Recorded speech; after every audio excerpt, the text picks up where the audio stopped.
Hey everyone, ha ha ha, it's your buddy Lao Shu back again. Today, let's dive into the nitty-gritty of the world's fundamental code, Tai Chi and Bagua.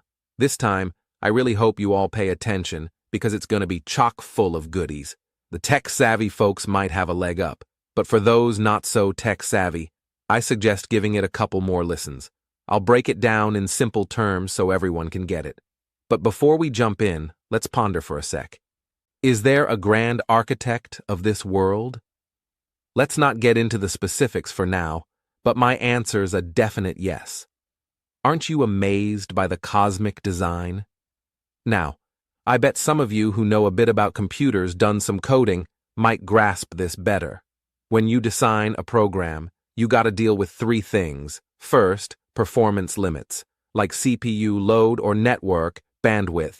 So you gotta set some caps to keep the program from crashing. Second, setting constants to keep the logic consistent. So even as things change, it doesn't turn into a total mess. And third, data storage, keeping track of past data to use for future calculations. So, in our world, there are examples everywhere. Ever wonder why nothing can go faster than the speed of light?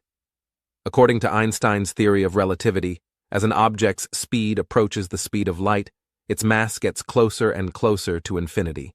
You know, like acceleration equals force divided by mass, right? But in the realm of relativity, to keep pushing something, you'd need more and more force.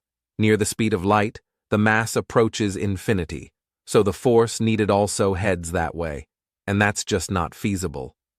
Infinite force? That's like a one-way ticket to universe collapse. Sounds like a performance cap, doesn't it? Let's talk constants, like Newton's gravitational constant, g. This little number decides how strong the pull between two objects is. Even a tiny tweak in this constant could mess with how galaxies form, how planets orbit, and even how the universe expands, possibly messing with the whole life creation thing. And here's one more example, data storage style, DNA. Man, talk about a masterpiece of design. With the human genome decoded, we can predict stuff like diseases, skin color, hair color, you name it, just by looking at DNA. A DNA strand can stretch up to 1.8 meters long, while a hydrogen molecule is like a tiny dot compared to it, just 100 billionth of its size. The human genome has a neat lineup of 3.1 billion base pairs, and the efficiency and complexity of this storage system are mind-blowing. It would take at least 9.7 billion years for something like this to naturally form, if it ever could. But Earth's only been around for about 4.5 billion years.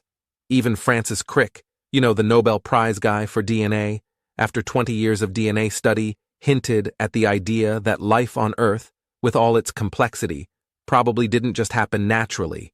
He suggested some sort of design or guidance was involved to get us here. All right, let's wrap up our examples here. But hey, don't get all gloomy on it. Are we just NPCs in this grand scheme of things? Is everything preordained? Well, let me give you an answer. Sure, lots of stuff might be planned out. But being human means we've got agency, we can change things up. We're definitely not NPCs, so chill. I'll do a separate video later about what role we should play in the universe, how we fit into the grand scheme, but that's not today's topic. So, why all this talk? It's to tell you that science is a proof game. What we think we've invented, we've really just discovered and put to use. Ancient times, we got some hints. Now it's time for more and more of us to wake up. Back to it. How do we even begin to understand this complex world that seems so meticulously designed? Well, one way is through the Tai Chi and Bagua diagrams left behind by our ancestors. You've probably seen it around in various cultural scenes, maybe even on some national flags. Even Niels Bohr, one of the founding fathers of quantum mechanics, had his family crest designed as a Tai Chi diagram when he got knighted by the king. And speaking of quantum mechanics, did you know researchers at the University of Ottawa in Canada captured a Tai Chi pattern while observing quantum entanglement? Don't think this diagram is just some simple thing. Often, Beneath simplicity lies the deepest truths. Both East and West have a saying for this. Less is more. Let's not rush. First, let's unpack the philosophical concepts of this diagram. Then we can dig into its underlying code. All right, let's dive into the first concept. In the Tai Chi diagram, the white part is called Yang, representing the universe's fierce energy. It's all about being proactive, dynamic, expanding outward, radiating with fiery and vibrant energy. Think scorching sun, daytime, masculinity, future, white, you name it. Now the black part, we call it Yin, representing the gentle energy of the universe. It's about being passive, calm, contracting inward, emitting gentle and tranquil vibes. Picture a soft moon, nighttime, femininity, past, black, and so on. This concept tells us that the universe is made up of these two energies, and our actions should align with the laws of these energies. Just like during the yang-filled daytime, we should get up and engage in activities that expand outward, like work or play. But when it's yin's turn during the night, we retreat home, quietly rest, and sleep. If someone messes up this balance, sleeping during the day, wandering or working at night, it's no wonder their body and mind might start acting up after a while. Now, why the heck are there little eyeball-like circles in each section, huh? In the black part, there's white, and in the white, there's black. Weird, right? Next up, we got the philosophy of yin and yang being compatible. It's like telling us everything's a yin-yang combo, you know? Good can't exist without evil, beauty without ugliness, day without night, happiness without sorrow. Nothing stands alone. If it did, what would be the point? Finally, there's this pattern called cycle of 4 states.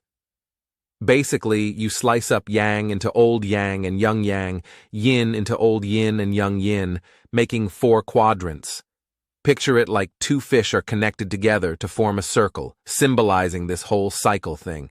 Yang hits its peak, can't get any more yang, so the yang fish head starts nibbling on the yin fish's tail, creating young yin. Then yin kicks in, becomes dominant, and its fish head goes for the yang fish's tail, making young yang, and it just keeps going. It's like we say, after a storm comes a calm. When things hit rock bottom, that's the cue for good times to roll in. But when things are all sunshine and rainbows, don't get too comfy, reflect, prepare, 'cause trouble might just be around the corner. Yan goes extreme, makes young yang, yang goes extreme, makes young yen, and the cycle starts all over again. This cycle can be seen everywhere, such as the alternation of the 4 seasons of spring, summer, autumn, and winter, and the cycle of economic prosperity, recession, depression, and recovery. It's all one big merry-go-round. So, the Tai Chi diagram actually touches on some astrology concepts. Like, in the Tai Chi diagram, you got yin and yang, right? Well, the angle between them is exactly 23 degrees, 26 minutes, 21 seconds, which just happens to be the same angle as the tilt between Earth's orbit and its rotation axis. Coincidence? I think not. That's what gives you our seasons, our whole cycle of spring, summer, fall, and winter. It's like the universe and Earth are totally in cahoots here, not just some fluke. As for astrology and all that jazz, we'll get into it later. I'll make a whole series on it when I find the time. Alright, so we've covered the Tai Chi concept. Now let's get into the real nitty-gritty, the underlying code. You know, when you ask what makes up the computer world, folks with some computer smarts might say it's all about zeros and ones, right? Well, it's kind of the same deal with our universe. According to the I Ching, it's all about yin and yang. Now, check out this complete Tai Chi and Bagua diagram. Ever notice the 8 sets of patterns formed by those 3 lines on the outer circle? Well, I'm about to break it down in a super easy-to-understand way, so you won't end up like those folks struggling to memorize the I Ching. See, each of those lines, called Yao in the I Ching, represents either yang or yin, like zeros or ones in binary code. We always draw the lines from the bottom up, just like in binary, where yin and yang, or zeros and ones, create four states: old yang, young yin, old yin, and young yang. Adding another yin or yang on top of those four states gives us 8 hexagrams, or those 3-line patterns we talked about earlier. Isn't this just binary code? The order matters, so remember it. You'll need it later for divination. No need to cram. Understanding binary makes it a piece of cake. Now, you might wonder about the meaning behind these 8 hexagrams and why we add a third line to the yin and yang states instead of 2 or more. Well, the I Ching tells us everything comes in threes, so those 3 lines represent earth, man, and heaven, forming the system of our world. And there are loads of examples of everything comes in threes in our universe, like atoms made up of neutrons, electrons, and protons. So, what do these 8 hexagrams represent? And what's their meaning, you ask?